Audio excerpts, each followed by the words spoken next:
Welcome back, my dear students of grade 6. We are doing the 7th chapter of civics, that is district administration. And in the last videos, we have studied about the structure of the district administration, and we are doing the function of district administration. We have done the 4 functions of the district administration, that is maintenance of law and order, maintenance of land record, collections of land revenue, provision of civic amenities, and provision of the relief work during the natural calamities. That is the next function that we are going to study in this video. What is the meaning by relief features and how the district collector help these victims. Let us start today's work. Provision of the relief work. Natural calamities like floods, earthquakes, droughts, tsunami, etc. usually take people by surprise and there is a heavy loss of life and property.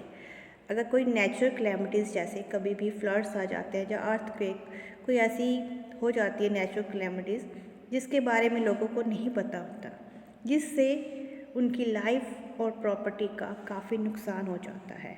ऐसे समय में it is the responsibility of district collector. तो district collector जो होता है उस district का main head, उसकी रिस्पॉन्सिबिलिटी होती है कि उनको पूरी हेल्प प्रोवाइड करवाए, to provide the proper government aid and relief during the such natural calamities.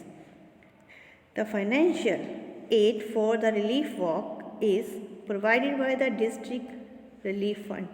जो डिस्ट्रिक्ट रिलीफ फंड होता है वहाँ से, उस फंड से ऐसे विक्टिम्स जो फ्लड के कारण, अर्थक्वेक, ड्राउट, सुनामी के कारण जो लोग जिनकी प्रॉपर्टी या उनकी लाइफ को नुकसान होता है उनको हेल्प प्रोवाइड करवाई जाती है, मनी के रूप में भी और दूसरी हेल्प भी, जैसे उनको उस समय क्लोथ्स, फूड या शेल्टर जो भी चाहिए होता है उस तरह की हेल्प उन्हें प्रोवाइड करवाई जाती है and it is the responsibility of district collector.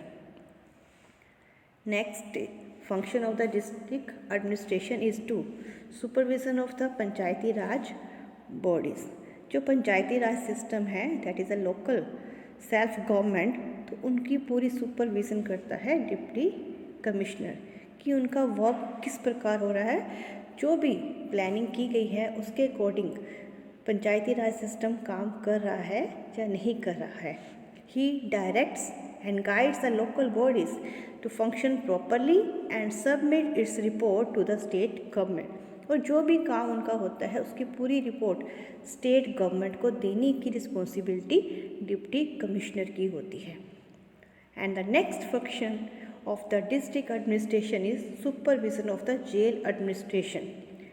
Every district has a jail where culprits कौन होते हैं, जो कुछ गलत काम करते हैं उन्हें हम कहते हैं culprits, जैसे कोई चोरी, डकैती या किसी का मर्डर करता है, और जो भी प्रिजनर्स जिनको उस जेल में रखा जाता है। A jailer is the in charge of the jail in a district, और डिस्ट्रिक्ट में जो जेल का इंचार्ज होता है that is known as jailer. In a jail the prisoners are taught various skills like weaving, carpentry और even yoga और the computers. और जो जेल में प्रिजनर्स होते हैं उनको अलग अलग काम सिखाए जाते हैं कि उनकी जब सज़ा समाप्त हो जाए उसके बाद वो नया काम शुरू कर सके, इंडिपेंडेंट हो सके, दोबारा गलत कामों में ना लग जाए। That's why they are taught the various skills like weaving, carpentry, even yoga or computers. Magistrate exercise general supervision over the jail in his district. जो मैजिस्ट्रेट होता है, मेन हेड होता है, वो जेल की पूरी सुपरविज़न करता है कि वहाँ पर जो प्रिजनर्स हैं उनके साथ कैसा बिहेव किया जाता है, और जो भी उनके लिए स्किल्स प्रोवाइड करवाई गई हैं, उनके लिए ट्रेनिंग प्रोवाइड की गई है, वो काम सुचारू रूप से हो रहा है या नहीं हो रहा। Next function of the district administration is implementation of the development scheme. जो भी डिस्ट्रिक्ट की डेवलपमेंट के लिए जो भी प्लानिंग या स्कीम बनाई जाती है उनको इम्प्लीमेंट करना मीन्स उनको शुरू करना, उसकी जो जिम्मेवारी होती है वो भी डिस्ट्रिक्ट कलेक्टर की होती है। In India the district has always been the basic unit of administration. Development has start from the grass root level to benefit the whole nation. तो मेन जो हमारा एडमिनिस्ट्रेशन सिस्टम होता है इंडिया में वो डिस्ट्रिक्ट लेवल से start होता है। It is a grass root level. अगर जहाँ से अगर लोगों को हर प्रकार की सुविधाएं मिलती हैं, उनकी डेवलपमेंट होती है, तो पूरा नेशन भी डेवलप हो जाता है। मीन्स अगर किसी डिस्ट्रिक्ट के लोग अच्छे होंगे, डेवलप होंगे, एजुकेटेड होंगे, स्किल्ड होंगे, तो उसके अकॉर्डिंग ही पूरी स्टेट भी स्किल्ड और एजुकेटेड होगी और that affect the nation. Various social welfare activities had to be undertaken for the development of the economy।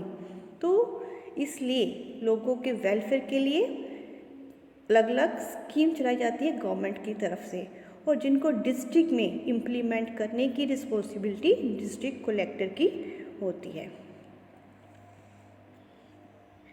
In a district administration, developmental schemes in various fields like education, employment, healthcare, sanitation, etc. have to be undertaken।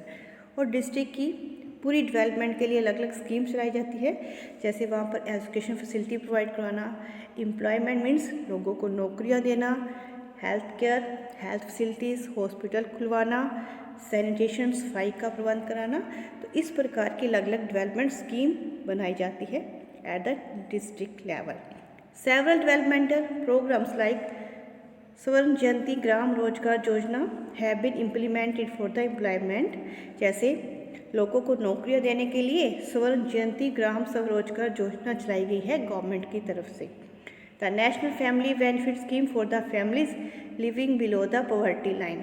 और जो लोग poverty line means गरीबी रेखा से नीचे हैं, means जिनकी इतनी भी इनकम नहीं है कि अपनी बेसिक नीड्स को पूरा कर सके, उनके वेलफेयर के लिए नेशनल फैमिली बेनिफिट स्कीम शुरू की गई है।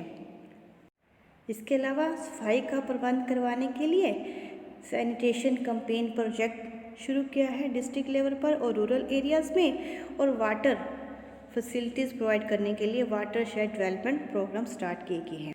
So these are the welfare programs that has been started at the district level for the development of these areas and for the welfare of the people. Dear students, these are the some functions that are performed by the district administration at the district level. I hope all of you understand about this and this chapter, the district administration. Thank you for watching this video.